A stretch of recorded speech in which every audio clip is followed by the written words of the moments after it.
All right. I always time it up later on, like I'll sync that to that.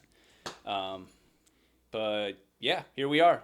A new episode of the Jake Kennedy Show with my first guest ever, Mr. Roland Gibson. Before we get started, we'll just get a prayer going and take it from there. Dear God, we just thank you for this day. We thank you for this ability for us to meet here and for the connection that we have through you and your son Jesus. And just please be in our conversation today and help guide us and extract the information that people will benefit from. And again, I just thank you for this day and thank you for everything that you've given us. In Jesus' name, amen. Amen. Yeah, thanks for having me. Yes, sir. So, Roland Gibson, give us the 1-2 of your journey with soccer, kind of how you got started and where you're at now. Um, yeah, I mean, I've been doing soccer my whole life. I think I got started in like a YMCA league that my dad put me in when I was like 3 or 4 or 5. I don't exactly remember. But I've done rec and ed to club to high school, uh, college, semi-pro. I coach now. I've started my own club. Don't do it anymore. Yeah, I've been involved in quite a bit of things. Yeah. So Give us let's maybe start there cuz you're wearing the Ipsy Yetis FC shirt. That was I mean I was following you guys on Instagram and just like watching um the profile unfold and other things like that. I mean, so like you've been a player, you've been a coach. Have you ref soccer too? I've not. I mean, I've refed like yeah, nothing that actually matters. Yeah. Sure. And if as far as like the ownership process, I wanted to ask. I mean, for anybody, I mean, like me at least, I would say one of my dreams would be to own a club one day.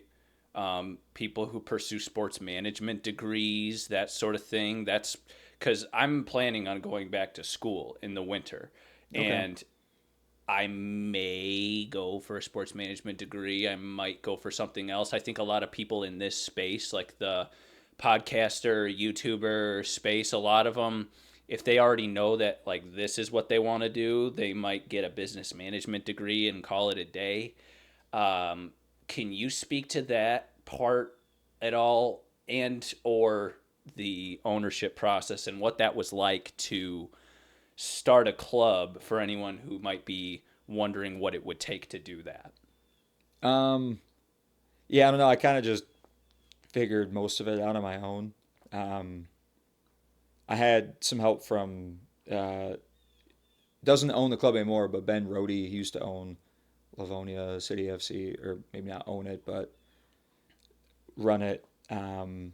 He would kind of help me out with like the process of at least getting registered for the league that we participated in, and then some other aspects of it as well. Um, like for the most part, it was I didn't like how some other clubs were run. I'm like, yeah, I just kind of want to try it on my own. So that was the reason for why I did it. And yeah, man, it's just a lot of money. It's a lot of money. I Yeah, it was 90% probably like self-funded. So just doing that long term is through like job changes was a little bit difficult as well. But Mm-hmm. yeah, I mean, um, biggest thing was like getting fields. You got to actually make the business as well. Mm-hmm. So it was an LLC. Um, then I don't remember exactly what it's called, but we wanted to sell merch online, and doing that required you. I had to file something or pay some extra money so that way the federal government could take taxes and it's not just through the state, Mm. because people would actually buy merch from out of state, which was hilarious to me that that actually occurred for like the 3 people that did that. I have no idea why, but thank you. Yeah. Yeah, so uh, yeah, I mean, yeah, it's just a lot of behind the scenes things. Like trying to secure a field, I think was the biggest hurdle. Um, Yeah, I mean, I don't know, there's a lot that goes into it. Is there anything specific that And you played on Selene's field, correct? Yeah, Selene High Saline High School. School. Yeah. What was that? I mean, you went to what high school did you go to? I went to Milford High School, so it was not anything close to the size of that. It was still D1, so there was like about I think 1,200 students, but yeah, I mean, Selene's facilities are nicer than I mean, they're nicer than my college was. So Okay. That's interesting how that works sometimes. I mean, like, I also come from the umpiring space. I've umpired a lot of baseball games, and like, I would ask other umpires, like, what's the best field to ump on? And I've gone to the Jimmy John's field in Utica. These are like semi-pro, inline pro teams. I've played on Bowling Green State University's field or umpired. Um, Oakland's field, and there's this airport high school. I don't. It's in some random part of Michigan, and apparently they've got the nicest field. And I'm like, it's just weird. It's funny how that works. I guess funding is funding, and I guess we can talk about that a little bit too. I mean, there's this team in Ipsy. I'm not sure if you're familiar with them, and they're a nonprofit that is very transparent about like, okay, we're gonna need like 14,000 to have a team this year. What was it like? I mean, you said you were pretty self-funded. You were going through jobs and trying to coach slash manage. Were you playing too during that time, or was there? yeah, What was that like? um, yeah. So I owned it. I coached it with the help of some other guys, and then yeah, played in the games. That was a yeah, doing all three of those things. I in my head I was like, man, I can do two, but I don't think I can do all three. And yeah, however it worked out, it was chaotic at times. Because on top of doing that, I would coach. I did Washtenaw Community College. I was coaching and club, so yeah, it was just busy. But yeah, and trying to do all that was too much. So I think there was one point where I asked another player to just coach. He ended up getting like suspended for almost the rest of the games. I was like, yeah, you could if you could do it, that'd be great. I think it would Yeah. just help as well. But And so that team now, it's is it basically like, do you have to pay to register the field or to register the team each year, or is it like if you wanted to pick this team right back up and start again, could you? Are your licenses and fees that you pay like a one-time thing and then you're good, or how does it work? yeah, so there's league fees which are annual, and then there's a bond that you pay into uh, that when you leave the league you get back, assuming that you don't like owe past money. Mm-hmm. So that the bond kind of covers like, hey, you got a bunch of red cards and fines basically. Mm-hmm. So yeah, like if I wanted to, I mean, I could. It's just you got to resecure the fields. Like Saline High School would never promise me that, hey, next year you're good to use the Right. fields, which now it's AFC Ann Arbor uses Saline High School, or at least they did last summer. So it kind of worked out because I think they would have probably had priority since they're a lot bigger and been around longer. So Sure. um, yeah, So talk about that now as far as like we have all of these leagues in the US, and I mean there's no matter what country or we're talking about soccer on a global scale, there's so many factions, there's levels to it. Um, I talked to a guy who was on Livonia City FC who I don't think they're in the same league as the Midwestern Premier League. I guess I wanted to get like a whiteboard and like have us draw. So like there's the yeah. MLS, there's USL Championship, USL 1 and 2, and then is there a USL under that as well? No, or unless it's maybe they have USL. I don't know why USL Academy sounds familiar. I don't think so. Yeah. If there is though, I mean, it just yeah, soccer in America is ridiculous. It's Talk about that for a sec, like what you think about, cuz there's the latest thing that I feel like is happening in soccer in America is that USL is about to introduce a relegation system. So that's going to kind of put the USL in like that same sort of spot that at least globally, from what I understand, all of the other teams in the world are that's how they're run in their country. Like if you perform in the top three, you get promoted. If you're in the bottom three, you get relegated to the league below. So if the USL is about to do that, some people have said that it looks like MLS is going to have like a strong competitor now to, because like if like Detroit Metro FC, or if you wanted to take your Ipsy Yetis team up the ranks and go all the way to the top, that the USL would kind of rival the MLS in that way. What do you think about that? I mean, I think it's good that there's a way to move up and down. Uh, I I could ask many kids that I coach at the club level, and they would have no idea what USL Championship 1 or 2 even are. You tell Yeah. them what MLS is, and like, yeah, I know what that is. So, I mean, yeah, it might get a little bit more publicity and might be better long term for USL. It still doesn't break into MLS. And then there's still like a pretty significant cost for USL too, which is what you need to get in. My understanding of that is you can't apply if there's a club within a certain area unless you have like valid reason for why we should accept you when like it would make no sense for You're saying for the USL or for MLS? USL. Okay. Like USL two would I would have a hard time believing that they would allow, like for example, if I wanted to buy my way in under Ipsy Yetis, and then 10 minutes down the road is AFC Ann Arbor.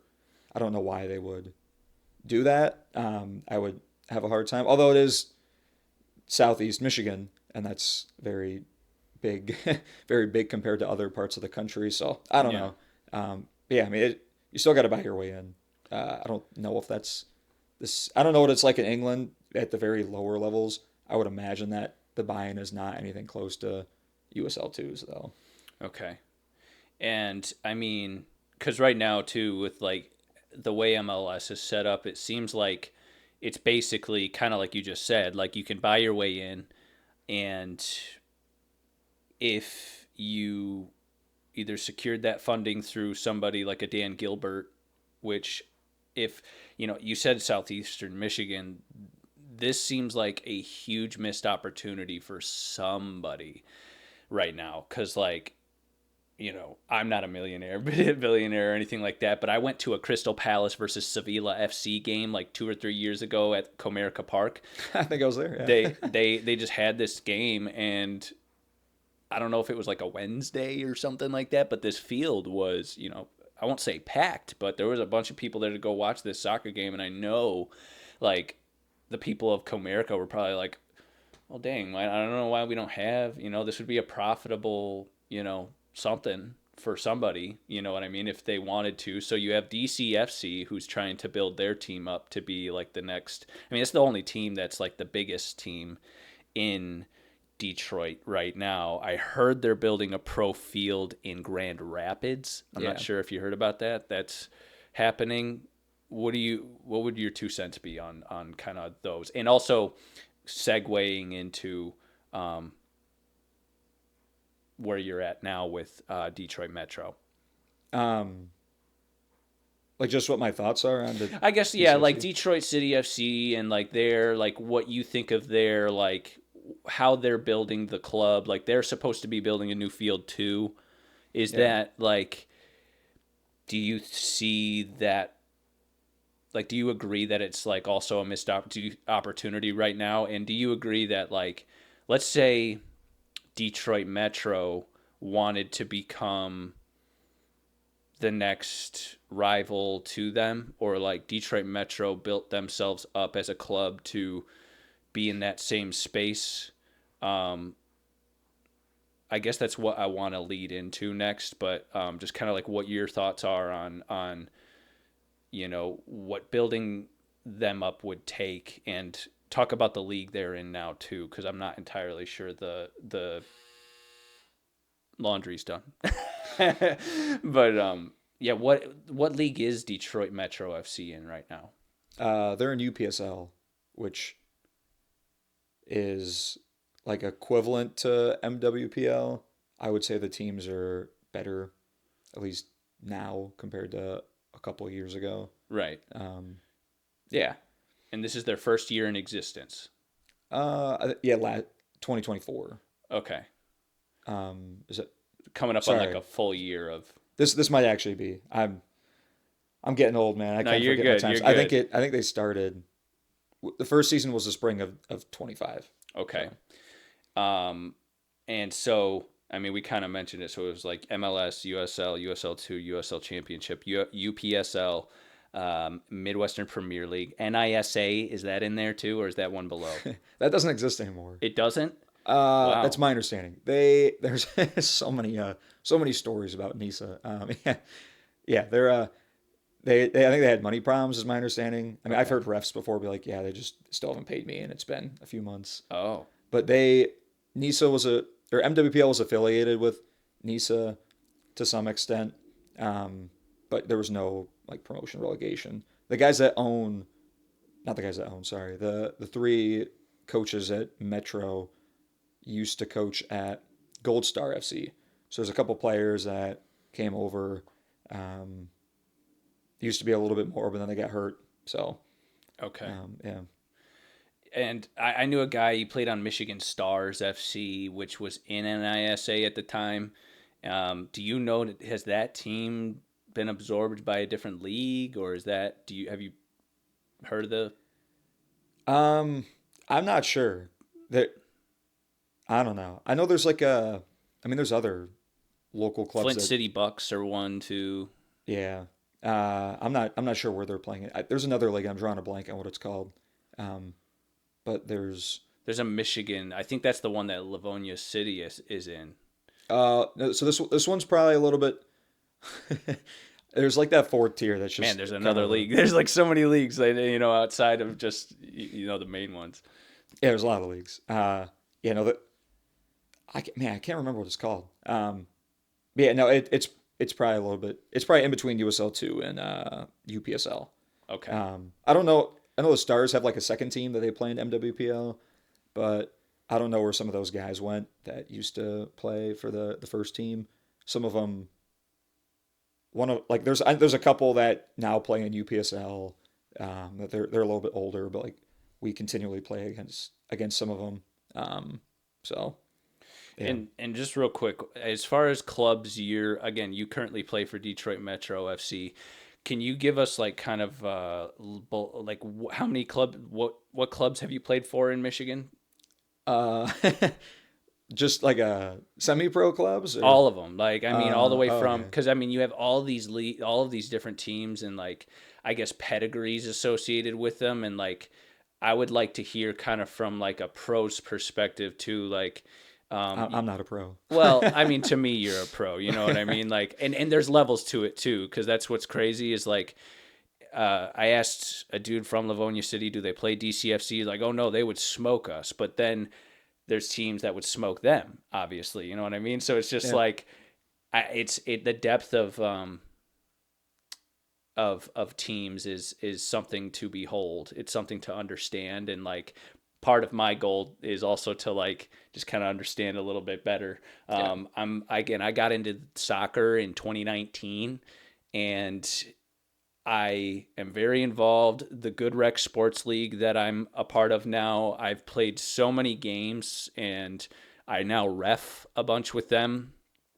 I was looking into what like reffing in Michigan takes or coaching in Michigan takes.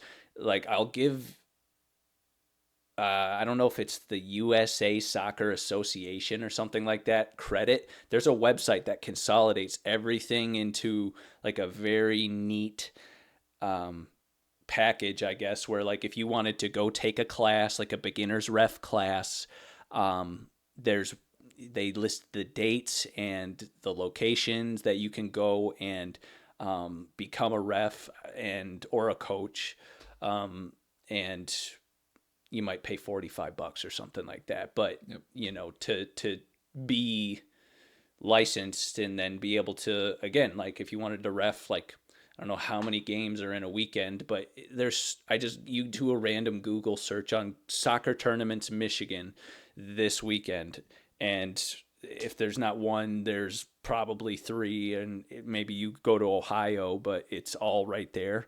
But no, as far as your clubs and that you've been a part of, like even from youth, are they all like you said you came from Milan today? Have they all been like South Michigan teams, or have you ever like had to commute a bit to go to like some of the other teams? Yeah, yeah. I mean, it's mainly just East Michigan. Yeah, I mean, I've done Reckon Ed, then it was Huron Valley, which I think is Huron Valley Storm now. But they might have actually just bought. I think they just got bought out by DCFC, because that's what youth clubs like to do, just buy everybody out. From there, I went to Vardar, which still exists and is pretty well known. Then I went to Jags, which is they like to buy things too. And after that, I did 1 year at Michigan Impact, which is now Liverpool Academy Clarkston, I think. So I did my last year club there. Then played college at Spring Arbor. Then took like a few years off. Had a guy reach out to me that used to play within club, and he was like, "Hey, we um, started a semi-pro team, and you want to play?" I'm like, "Sure, man." It's been a while, so I put on quite a bit of weight, and I'm trying to run around. It was a hard time, but that one was Detroit Union. They played UPSL, then they did MWPL. They don't exist anymore. Um, but Kevin, who owned it, he's a really good guy. He still owns like a individual training business over in like Pontiac area. Mm-hmm. Um, from there, I did, man, so many clubs. I don't remember what it was, man. I did. I started trying out for other teams. Had a little bit of trouble. I think I ended up practicing with Livonia City. Couldn't make any of the games just because it didn't work out with my schedule. Um, and then I did Ipsy Athletic for a season. Then I made my team, the Yetis, and then yeah, I think now I'm playing with Metro, or I am playing with Metro. Uh, so I also played a couple games with Legends FC, which is a new MWPL team. They have a club, youth Is club. that the Legends of Brighton, the Yeah. legacy? Wow. So both clubs play at the same place. So the environments were as nice as I can say, completely different. You got one that has like people coming out and there's like a DJ, and then the other one is doesn't seem like there's as many people, and so um, That's for your team, for Metro. yeah, Metro does Okay. a good job with it, which is what I would try to do for Yetis. There just wasn't. We just didn't have enough people. Like Metro has a lot of people behind it, which helps. Like they've got a proper owner, you got proper staff, then you've got other people that will help out. Mm-hmm. For me, Haley, my girlfriend, helped out a ton, which was awesome. Between us, it was just a lot, and I could always use more help. So Mm-hmm. even though she would be doing a ton of stuff for game day while I got to play, um, yeah, it was too much for just her to do. Like yeah, so As far as the team you're on now, you play defense. You're a right back, right? I play center back, but then some games lately I've been playing as like a six, so a center defensive mid. Yeah. And as far as like, because there was a spotlight post of some sort on Instagram where you were highlighted as one of the picks for. I thought it was right back, but as a defender, um, in I think it was the Midwestern Premier League's Instagram page, um, or the UPSL. That's the league that you guys are in, Yeah, you could correct? sell. Yeah.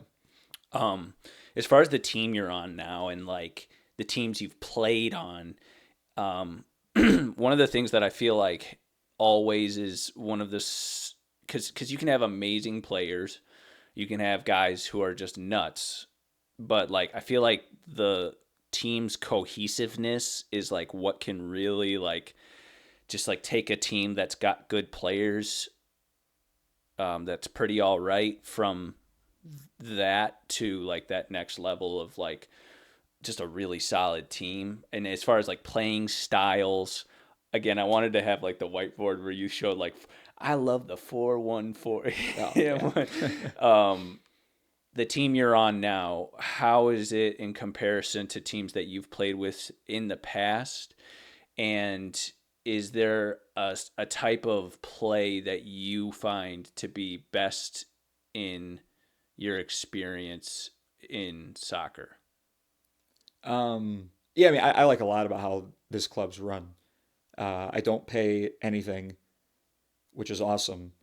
Uh, I think there's lots of clubs that need money at the semi-pro level in Southeast Michigan. There's just too many, and a lot of them will ask you to pay, which I think is not okay to do. I mean, you can do it, but I'm just gonna go next door and go play for the club that's free. So Yeah. that's something I try to do with the Eddies. I think I made them pay for tryouts. Other than that, it just means that it's harder for your club to stick around. But I like that about it. Like the coaches are great. Uh, they have open practice slash tryouts that anybody can come to, which are they have them before the season starts, which is awesome. So yeah, I really like how it's run. I the formation I don't get a say in it. I'm one of the older players, but there's a lot of guys that are around my age as well. Mm-hmm. I don't feel like I need to have a say because the coaches are great. Like Luby does a good job. Yeah, I mean some games for us we like to sit in like a low block, and then try to counter when we win the ball. My favorite formation would probably depend on like what team I'm playing for and who's around. Um, if I'm coaching, like I've tried playing a 3-6-1 with some of the youth kids that I have for 11-11. Mm-hmm. That is kind of funny. So it's like three. You got three in the back, then you got a box in the middle with two wing backs and one forward. So there's a team that I have, and we're not very successful with getting wins, which is fine.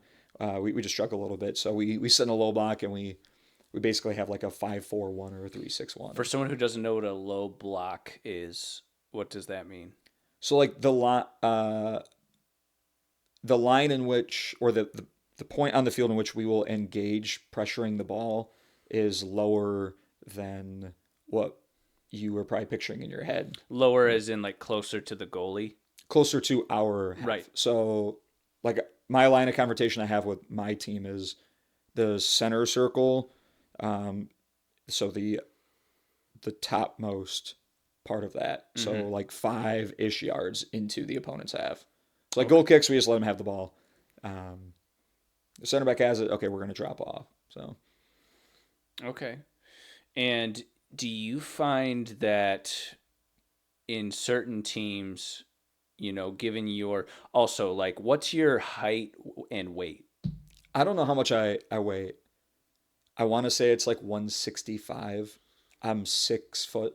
Okay. So, yeah. I always like when a player gets picked up, I always look at their stats because I'm 6'2", about 195, and like Okay. I've seen those tryouts like Monday, Wednesday, 9:00 or something like that, 9:30, and I'm like, because defense is the only thing that I can pride myself on in most every sport, like whether it's baseball, basketball, soccer, and I.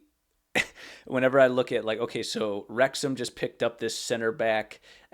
He's 6'2", 187. So I got about 7 pounds to lose if I want to be in tip top shape. It's like you compare yourself. The average weight of a pro soccer player, I think, is like 180. I want to say, and so I'll pay attention to some of these metrics and numbers, and maybe they don't matter this much, but I mean, to be like I don't know that I've ever found height to be as big of a factor in soccer. Like if you same thing with wrestling. Like it doesn't matter how tall you are. Like if you're just like a fast lightning quick guy, no matter what you're doing, you're going to be beating people to whether the ball or like just like getting around the outside. Like, can you speak to like maybe what like some of your conditioning and um, how you've evolved yourself? Because you also have to, I don't know how often you practice, how often you play. Sure. I mean, like, there's injuries. Can you talk a little about that, and like if have there been any injuries during your career that you've had to like tailor your play around, or like have had to adjust how you approach your workout sessions? I am I'm the luckiest guy in the sense I think I've only had one injury, and I just played through it. Um, I just played through yeah, it. so it was senior year of high school. I like pulled my groin. I just played through it. It would just be hard to like lunge for the ball, so I would pick maybe once a game where I did it, and it would suck. Other than that, I think in college I sprained like a toe, but I or maybe I think it was the top of my foot. We went to I think Virginia for a couple games and we practiced and I the ball weird, missed the ball and just hit the ground and so anytime the ball would hit the top of my foot, it would hurt. I mean, other than that, like I've been very lucky. My workouts or lack thereof, I do as very. I think I'm just a fortunate guy. I don't practice. We practice twice a week. Um, I go once a week just because they practice at 9 o'clock or 9:30, and my job is in Toledo, and I get done at 8:45. So I drive way faster than the speed limit trying to get there, and I'm 15 minutes late. But like this past weekend, we had two games, Saturday and Sunday, which was a lot, and then practice Monday, and it's like I'm not going, and like they're okay with that, so they don't they're like, yeah, we don't really expect you to Hmm. be making everything. Like we appreciate you getting here when you can, and um, that goes a long way for me. So uh, yeah, for me, if I've taken like between the spring and the fall season, I think there was like a month or two gap, and then I missed the first few games for the fall, so I ran once or twice, like 2 miles, Hmm. uh, and then I was fine to go play. I mean, I play center back, so like the physical piece isn't needed as much. I don't think as like maybe like a center mid or like a winger where you're covering a little bit more ground. I can get away with it a little bit more. So at least with how we play too, like we play in a low block. I'm not moving around a ton. So Okay. And as far as, and this is just, I guess, like a side note, but like, do you have teams that you follow closely? Like, what are your favorite teams? so with um yeah with coaching, it's made it very difficult to watch pro games. Hmm. Just there's like a lot of overlap with the times of yeah early morning weekends have made it difficult to do a lot of things, but watch pro games is tough. I don't really. I used to like Man City. Then everybody started giving me crap for it whenever I say it. I feel like I work with a lot of Brits and guys from across the pond, and Hmm. every time it's like, well, why do you like that team? It's like, well, I picked the team when I was in middle school because I liked one of the guys, and it's like I feel like I get crap for picking that, and it's like I don't know what you want me to do here, man. Pick an MLS team, like I don't. So, uh, yeah, I used to like Man City. Then I randomly picked a different team that had cool jerseys in FIFA. It was a Forest Green Rovers, Yeah. uh, and they used to be um, League Two in England, then went to League One. Then the next year, after they got promoted, sold a bunch of guys to make some money. Coach left to get a better job. Um, got relegated, then got relegated again, and I think they're in the Vanarama. Mm. So, um, yeah, I try to keep up with stuff when I can, but it's very hit or miss. Like I watched the Club World Cup because I didn't have anything going on, Right. so that was cool. But You you know, mentioned Man City. I like that coach's play style.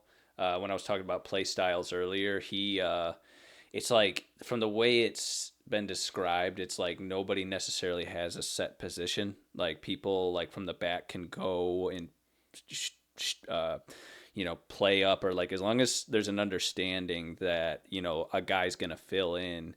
Um, that's when I'm playing good rec with just like a bunch of guys that are we've never met. There's no, we didn't get together and create a game plan. Yeah. Like even when they ask like, so are you gonna play left back or are you a defender or are you a striker or something like that? I'm like, well, yeah. I mean, I'll do whatever we need to do. But like, if I get tired, like if I'm gassed, we got no subs. Like I need you to maybe come back up or if you see a run, like make it. You know what I mean? Like don't. Um, so if you don't follow, like, because my two teams, I like telling people, like, I'm the most American soccer fan there is. I watch Inter Miami and I watch Wrexham. Okay. You're familiar with Wrexham, right? Yeah, I am. Yep. They, so, they, the Inter Miami team, obviously, they have Messi, Jordi Alba, all those guys. And it's been fun. I'll tell you, I never thought I'd be able to get my dad to sit down and watch soccer with me. My dad's been the same, like, well, I don't know why we'd be watching soccer, but Yeah.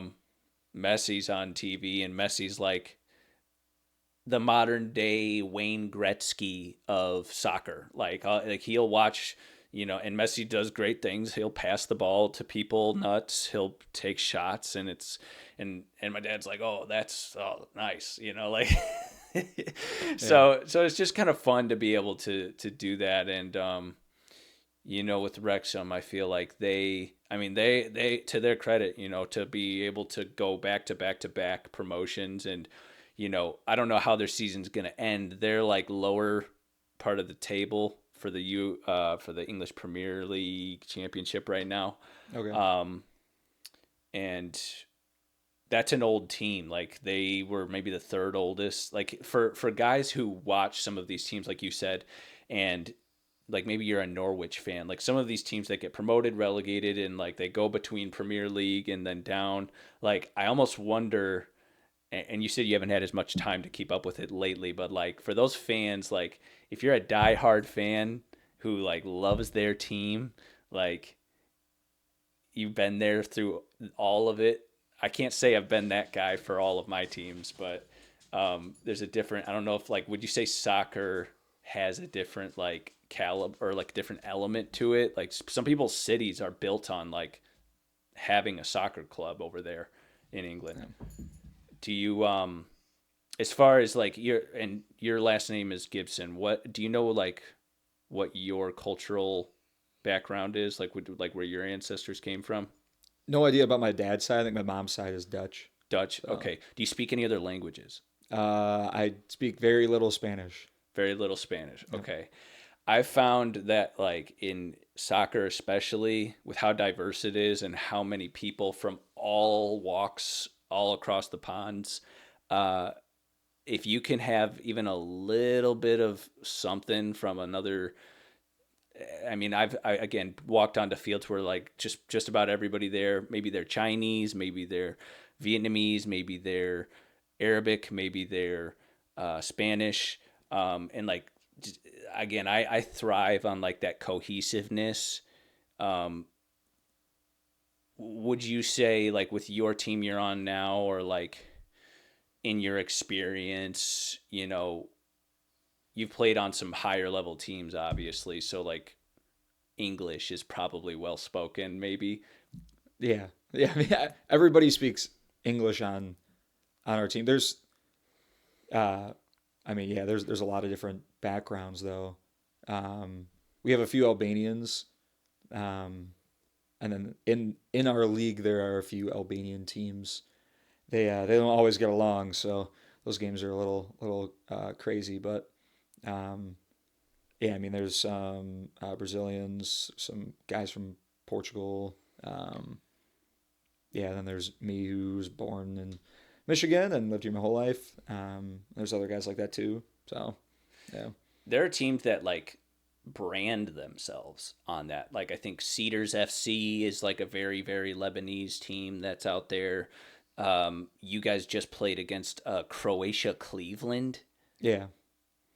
Well, do you know anything about that? Like about their team, or like can you maybe speak to like um, teams that like found themselves that way. Because like you said, I mean, you're an example. I mean, Metro is a very neutral branded club, which I like, by the way. I think that they're um, like the way that they're branding and like growing as a club. I like the way that they've marketed themselves. Um, like they wouldn't say, "Oh, Mr. Roland Gibson, like we really like you. Are you Croatian?" Like no, they would pick you up.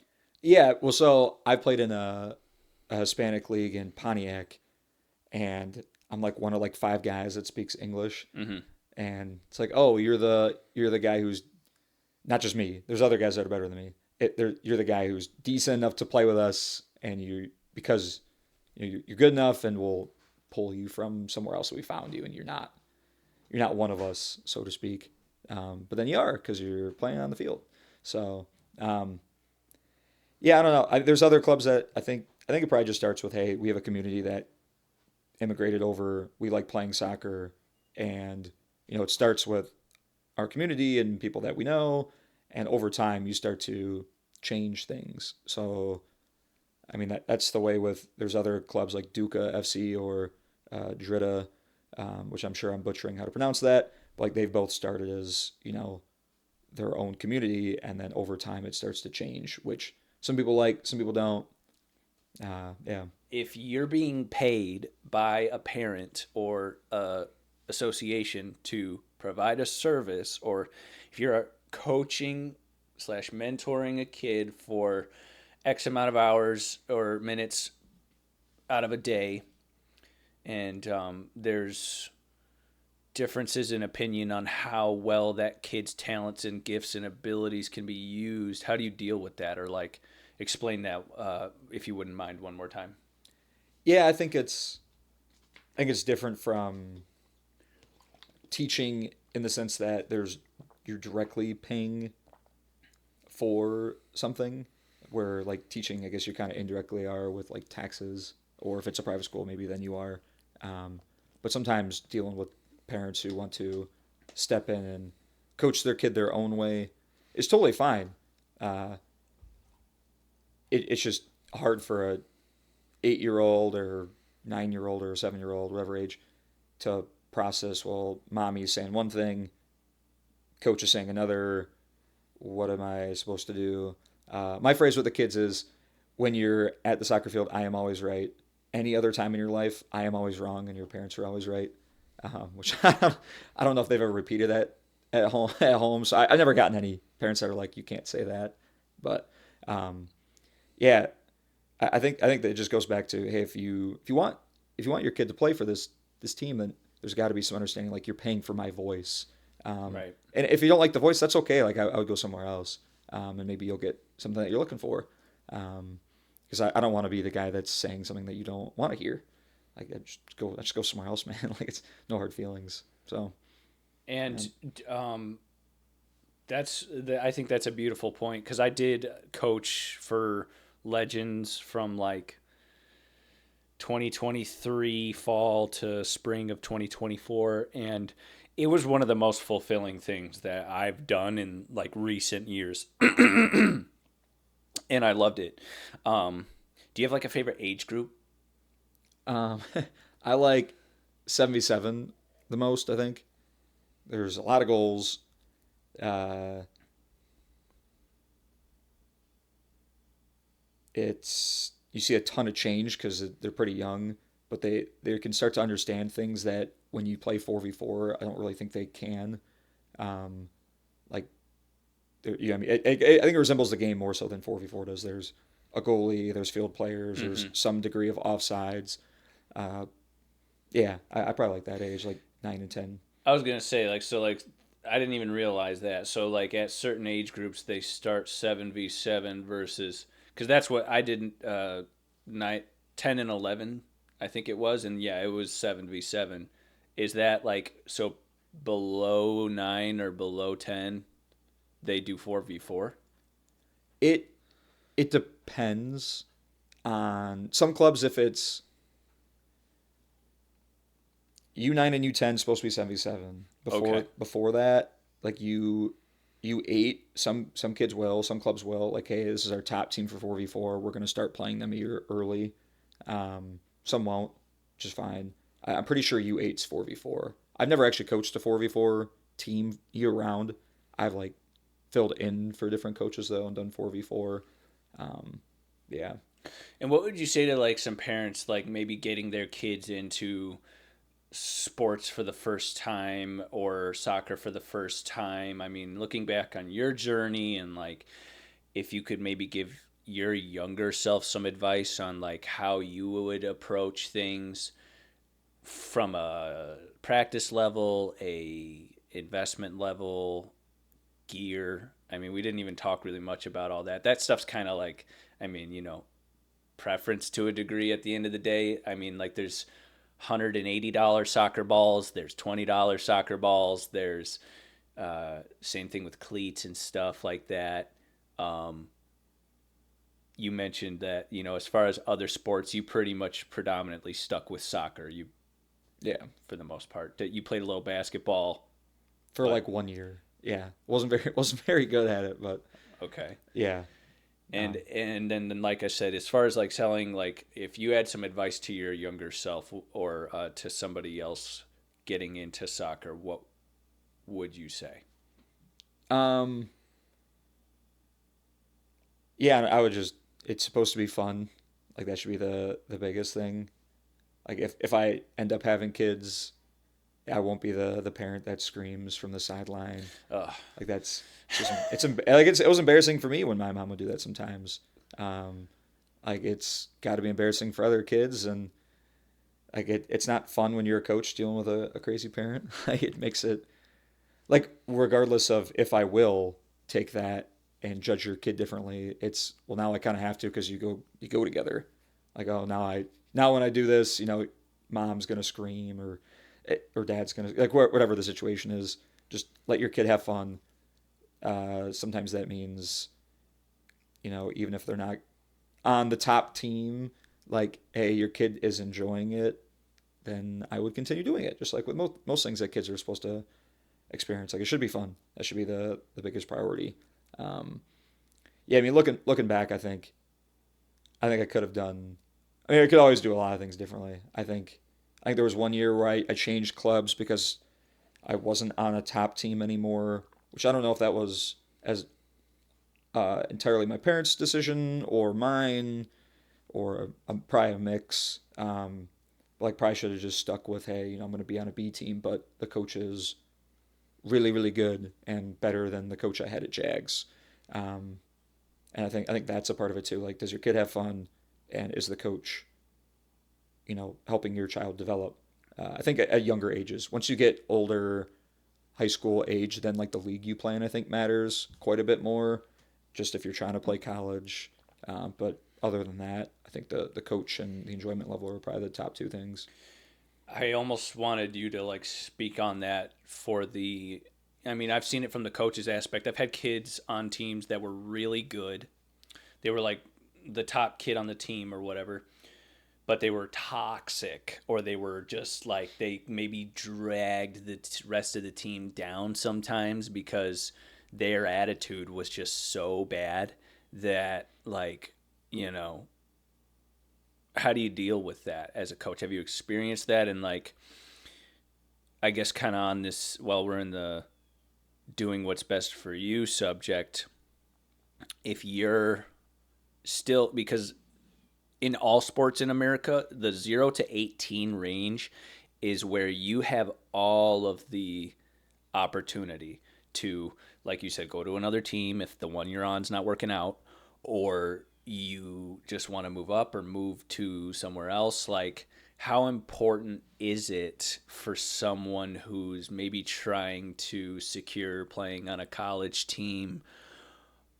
I mean, I guess it depends on what your goals are at that point, but like moving somewhere else, I guess there's two questions in this line of thought.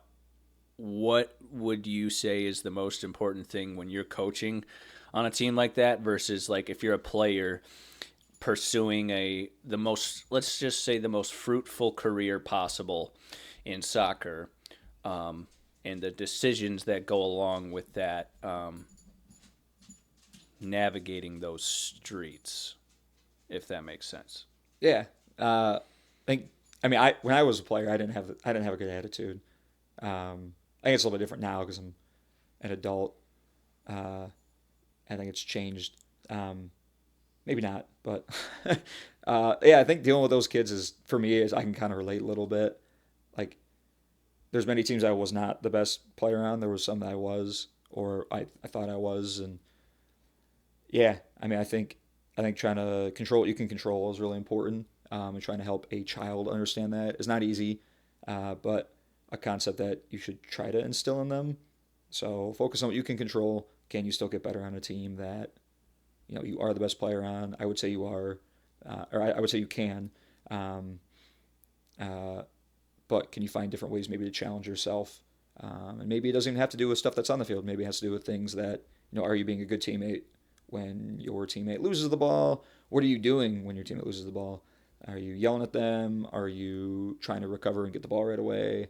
Um, Things like that. So that's probably how I go about it. I don't have a ton of, I haven't coached a ton of players like that. There's probably been a few. Um, but for players trying to, the second question, I think it depends on what you want, which, yeah, I mean, when I was 7 or 10, I didn't know I wanted to play in college. But I think I guess as I got a little bit older, the goal was to play pro, which I haven't, and probably won't just 'cause I'm too old. Uh, but I think it just depends on what you want out of it. Some people, it's hey, I want to play pickup and I don't want to get burnt out, and they do that as a kid, and then when they're my age, they'll play like rec, like on a boarded field or 99 or whatever it is, and that's something that people really enjoy doing. And there's other people who are a little bit more psycho like me who I've just made this is the only thing I ever do is soccer. And I'm very lucky that I haven't gotten hurt.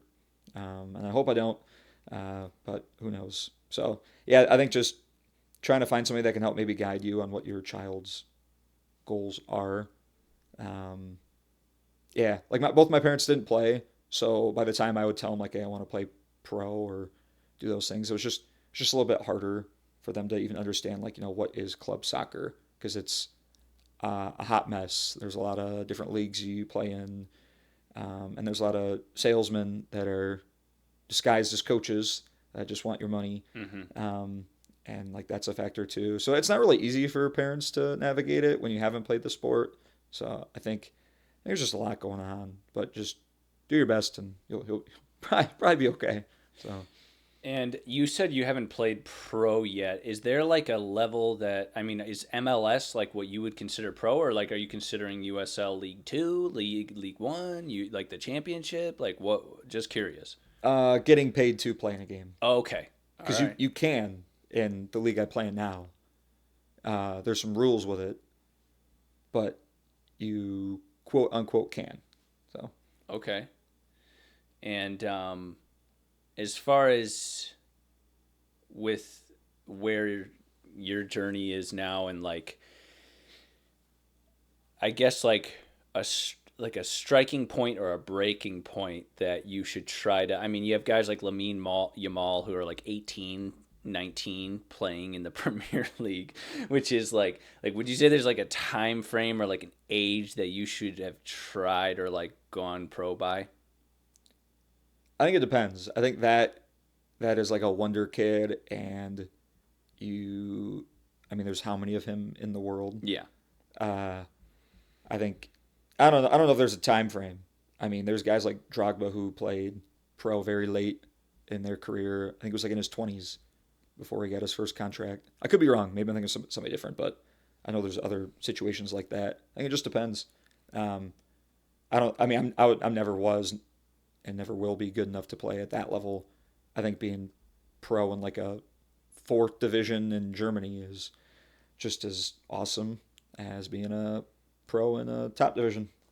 So And I mean, you mentioning that is almost like in MMA, being a black belt or even a blue belt in Brazil is like being a brown belt in the US, like in terms of jujitsu as a sport, because that's where that's from. same thing with soccer, fourth division Germany teams being, I don't know if you'd say on par with like a USL championship, or, would you say that varies by country, or would you say a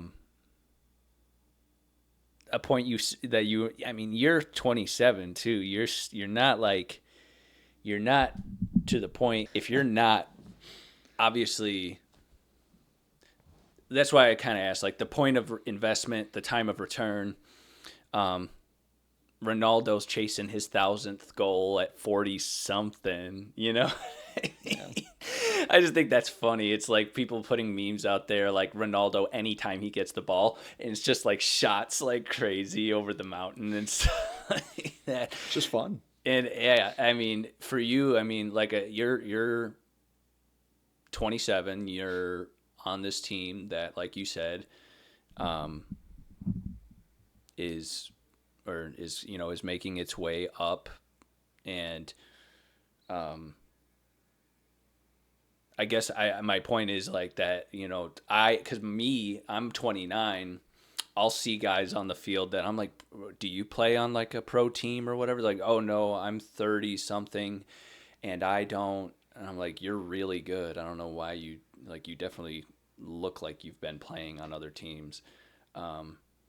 So I don't know. I guess I would just say like, or ask you, like, as far as like the amount of time and effort, there are guys on YouTube who have like, I haven't watched their story, but they're like, how I became an MLS player at 31. And I guess, the talent, the physicality, if it's there sort of thing. But like, as far as your practice and everything that you've put into the sport and like to where it's at now for, all of the work that you've put into your career, your coaching, your playing, it sounds like you're probably a little bit more passionate about coaching, would you say? I'd rather play than coach. You would. One pays bills though, so. Right. Yeah. Is playing for like the highest, well, I mean, as far as like where you're at now and with like the next goals and that you have for yourself, where is like your next, where do you see yourself taking, maybe in like a 3 years from now thing? Like, where do you see yourself? Yeah, for playing the same club if it exists, or I know those three guys will be around. So if the club doesn't exist, doing something with them will still exist. Just like that my club doesn't exist, but I do. Yeah, assuming there's no injuries or anything, I think there's a home for me there. And then for coaching, yeah, I don't really know. I just took a job in Toledo. It's okay. I'm a director, assistant director, but Ohio soccer is nothing like Michigan. In what way? I travel quite a bit for games, way more than I ever would need to in Michigan, just based on the league and the amount of clubs that are there. Okay. The talent level's quite a bit different, as well. So I don't know, maybe sticking around there, maybe going to Michigan. Yeah. Is Michigan's talent level probably a little bit higher than Ohio, would you say? Considerably, yeah. Okay. I mean, there'll be kids that leave our club and a neighboring club to go drive an hour plus to play on teams like Wolves, or I mean, there's one family that last year they did Tigers, which is where I used to coach, and like they're doing that. They're doing the drive basically I am, but inverse every day, so like an hour drive. I mean, it's a lot. Just for practice, you're doing that 3 times a week at least. And I mean, for those teams, for playing on some of these clubs that are maybe considered, you mentioned Tigers, you mentioned Wolves, Waza's one that's out there too. Are they in the same league, or are they a different? It's a club. Yeah, they're all of them are clubs. Right. Like younger ages, yeah, I think they all do DA, which is Michigan's League for 99, are the top one. Some clubs only do like very select age groups too. Yeah, Waza's a weird one. Those two guys are unique. um, it's that one's structured probably a little bit different than you would get out of like a Wolves or a Tigers. Yeah. Okay. Um, well, I mean, I'm pretty satisfied as far as everything we've talked about today, and with regards to like your career and everything that if like a parent watching were trying to get their kid into this sport. I mean, there's tons of resources online, obviously. Like if somebody wanted to just kind of Google like their local rec leagues, that sort of thing, maybe that's a great place to start out. Having fun, obviously, being the main thing.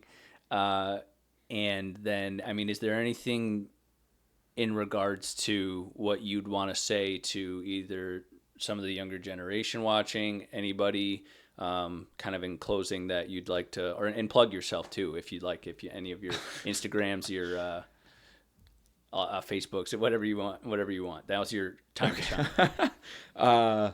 Win 1v1s. If you win 1v1s, you beating somebody on the dribble every time, you will be the best player in the country.